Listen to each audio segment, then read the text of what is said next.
All right, so I said I'd go over question number 23, which is dealing with a weak acid, propanoic acid, and what happens when we take that weak acid and we mix it with a weak base, its conjugate base, and what happens to the buffering system in that case. So we're first going to go through part A of this question. Again, if you get this stuff pretty simple for you, you can certainly skip over it. I'm just going to write the reaction out as we certainly notice it. You've got the propanoic acid on the left. It's dissociating into the hydrogen ions, and the propanoate ion, C3H5O2. If we want to build our initial ice table, we've got our initial concentrations there. We've got a Ka that is going to equal 1.3 times 10 to the negative fifth, which was given to us in the book. We change by x's, and so we've got an equilibrium concentration of 0.100 minus x, x, and x. And we should be able to see, as we set up our law of mass action, we should be able to see that we can approximate the denominator there because we've got a really, really tiny Ka. So we should be able to just go 0.1 on the bottom. And if we solve everything, x is going to be 1.1 times 10 to the negative third molarity. And if we find the pH then of this particular solution, we're going to be around 2.96. Okay? So let's go on to part B then. Part B now, we're taking that conjugate base, C3H5O2 negative, that's the propanoate ion, and we're going to see what it does in water. When it's placed in water, it's obviously going to absorb a proton because it's acting as a base. So we form this particular solution. Do a nice table of that. Again, it said that we had 0.1 molar of this stuff. We have 0 of this stuff on the right side. Toss in our x's and our equilibrium equation again. Now we've got to go ahead and calculate Kb this time. It's not going to be given to us. We were given Ka on the previous slide, so we can use that to calculate Kb. And we'll notice that it's 7.7 times 10 to the negative 10th, which is really, really tiny. And at this point, you can actually make a pretty good approximation. You can say that, well, since Kb is so much smaller than Ka, we should be able to theorize that, that this particular solution, when they mix, this solution is going to be acidic because of the larger Ka. And that's what question D will have us do. We can use that Kb to go ahead and plug in for the law of mass action. We can solve for x. That's going to, remember, give us the hydroxide ion concentration. So if we take the negative log of that, we'll get the POH, and then subtract that from 14, and we'll get the pH of 8.94, and that should be our final answer for question B. Question C, I'm not actually going to go over, but it's just asking the pH of pure water. Well, we should know that that's 7.00. Now D is the interesting one. D is asking, all right, we've got the propanoic acid. It's going to dissociate into H plus and C3H5O2 negative. But what if, instead of just having pure propanoic acid, we actually add in some of that conjugate base? Well, C3H5O2 is a weak base. Propanoic is a weak acid. If we put in our correct numbers for our initial concentrations, we change x plus x plus x, we'll notice that our equilibrium concentrations are going to look a bit different than they have in the past because we have two samples at 0.100. We set up our law of mass action. Now you might be asking, why are you using a Ka instead of a Kb? Well, I'm using a Ka because in our equation that we have written with the propanoic acid on the left-hand side of the equilibrium sign, we are saying that the propanoic acid is dissociating into the other things, the hydrogen ion and the propanoate. If you want to flip that reaction, you certainly can do that. But you have to understand that then you have to use Kb, and you also have to flip your law of mass action. If we assume that x is really small, which is a really good assumption again because the Ka value is pretty darn small, we should see that the point ones actually cancel each other out, which is quite nifty. And we'll come up again with a pH of 4.89. That's a lot of work, and it would be a bummer if we had to do that all of the time. Let me go back to my page here. So it is nice that we know of the Henderson-Hasselbalch equation, and I haven't. Let me go through it step by step. So Henderson-Hasselbalch says just that the pH equals pKa plus log of the conjugate base divided by the weak acid. And we know that both of those are about 0.1. That's the concentrations of both of those. If they're both the same, they're obviously going to cancel each other out. And the log of 1 is 0, so we don't have to worry about it. So in this case, the pH just equals the pKa. So the pH equals the negative log of 1.3 times 10 to the negative fifth, which equals 4.89. And that is it. So awesome. We can solve this equation a lot easier using that Henderson-Hasselbalch equation. All right, so that's question 23. Let me go now to section 15.3 in your textbook, which is called buffering capacity. Buffering capacity actually tells us how good buffers are. How well are they doing the job that they're set out to do.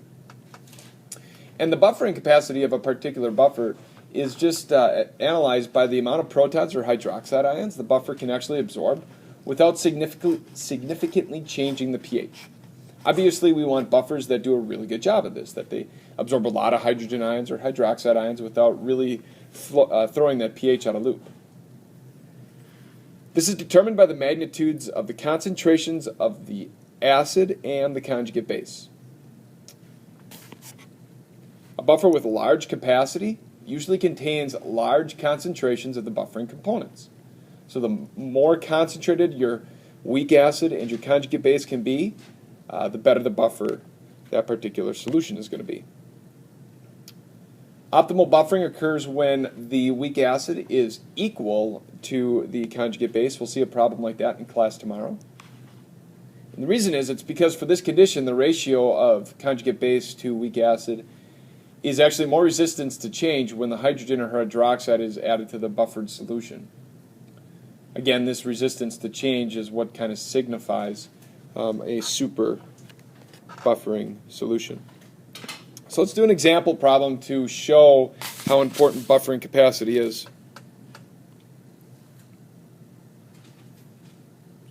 Let me slide back here. All right, here's the problem. I'm going to go through it quickly. You can just pause it and write it down. So essentially we have two different solutions. We've got solution A and solution B. Both of them have the acetate ion prevalent. And then to these solutions we're going to add hydrogen chloride gas. We're going to dissolve 0.01 moles of hydrogen chloride gas in 1 liter of each of the solutions. And that's actually going to affect our pH, maybe. It'll affect our pH in the less buffered solution. So knowing what we know about buffering capacity from the previous slides, we should be able to reason out that the better buffer in this case is going to be A. It has the higher concentration of the acetic acid, the weak acid, and it has a higher concentration of the acetate ion, which is the conjugate base. But we need to go through the steps just to be sure that that certainly is the case. Let me go back there.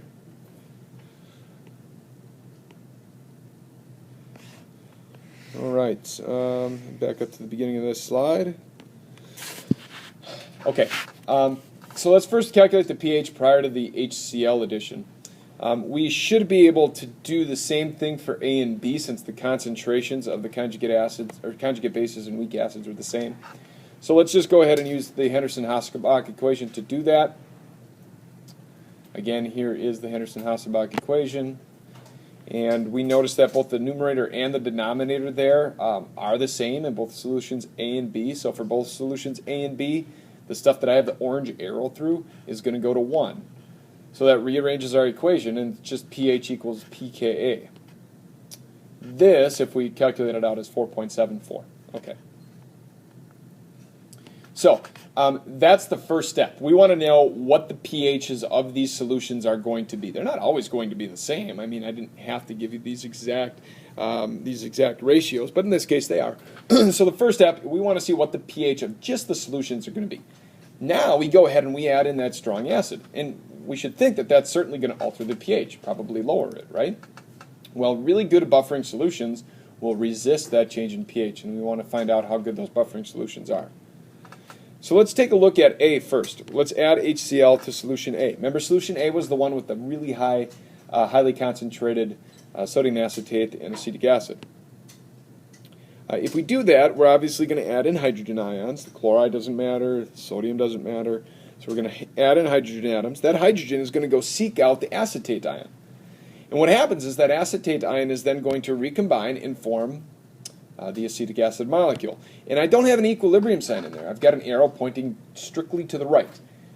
Think of what that means. That means that this reaction is going to go completely to the right. Remember, hydrogen ions hate being by themselves. So all of those hydrogen ions, all 0.01 molar of those hydrogen ions, are going to go find acetate ions to bond with. And when they do that, they'll be essentially used up. So this reaction is going to go to completion. That's why I have the yield 0 in there. So our initial concentrations, let me call that before concentrations, not initial concentrations. We have a very small amount of hydrogen ion and pretty large amounts of acetate and acetic acid. So our after concentrations, we're going to use up all of that hydrogen, a little bit of acetate, less than previous, a little bit more acetic acid. And it's those numbers, the 4.99 and the 5.01, that then we can toss back into the Henderson-Hasselbalch equation, and we can use those numbers to find the new pH of the solution. And you should find out that your number is going to be very, very close to 4.74. So what do we notice? We notice that these numbers are almost identical to each other. In fact, if we do sig figs correctly, they are identical to each other. So the solution A is a great buffer. I keep hitting the wrong buttons. Sorry, everybody. So solution A is a very good buffer.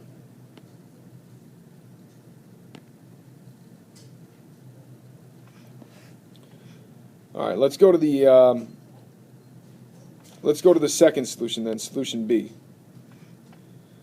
I gotta change things around here a little bit. There we go, solution B. All right, I'm gonna write the equation down again for solution B. Again, the difference here is the concentrations of the things are a lot smaller. So before concentrations, you can see are a lot smaller. What have we got? Like 1,000 times smaller? Is that what it is? No, I guess just 100 times smaller, huh? So our after concentrations, we're going to use up all of our hydrogen ions.